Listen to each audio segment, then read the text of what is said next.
Donc moi, c'est vraiment pour rester aussi dans le même fil conducteur de cette nécessité de collaborer ensemble. Donc comme vous le savez, la compétence assainissement est partagée en Île-de-France. Depuis la commune, EPT, en matière de réseau, département, donc tout ce qui est réseau interdépartemental, le transport, les réseaux de transport de SIAP, et puis les usines. Donc tout cela, en fait, nous impose cette transversalité et mutualisation.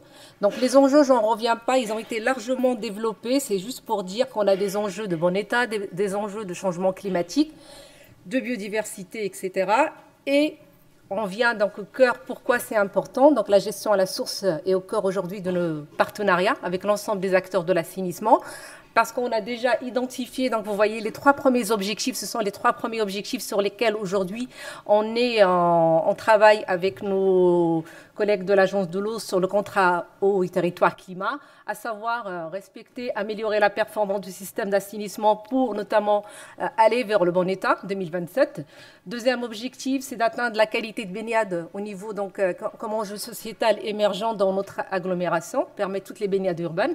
Et troisième enjeu, c'est permettre la résilience du système d'assainissement pour que, notamment, les effets de changement climatique puissent ne pas, en fait, venir plutôt enlever tous les investissements qu'on a pu consentir sur les 10 ans et les 20 ans écoulés.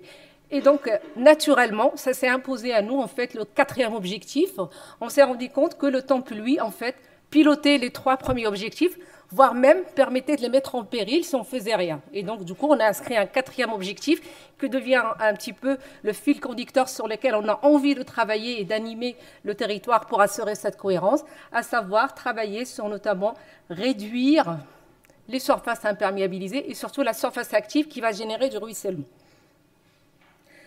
Et donc, parmi les façons de le faire, donc on a commencé à co-construire des outils. Donc, je vous cite qu'un seul outil. C'est l'outil, en fait, parapluie. On est en train d'adapter à l'agglomération parisienne, sur lequel, aujourd'hui, on sera en mesure de proposer à l'ensemble des collectivités d'Île-de-France et aux aménageurs. C'est un outil, en fait, qui est simple, pédagogique, d'accès, on va dire, à Internet gratuit, et qui permet à un porteur de projet, notamment, en rentrant, donc là vous avez un visuel qui montre les prescriptions, donc en rentrant les surfaces de projet et ses contraintes, et on est capable notamment d'avoir des propositions de dimensionnement. En fait, cet outil, c'est pour nous aussi, c'est l'occasion de créer cette dynamique en fait de partenariat avec les acteurs, décloisonner les services aménagement, les services privés, publics, mais aussi travailler en collaboration avec toutes les collectivités et que le monde de l'assainissement et de l'eau puisse travailler avec la politique d'aménagement pour avoir un aménagement durable.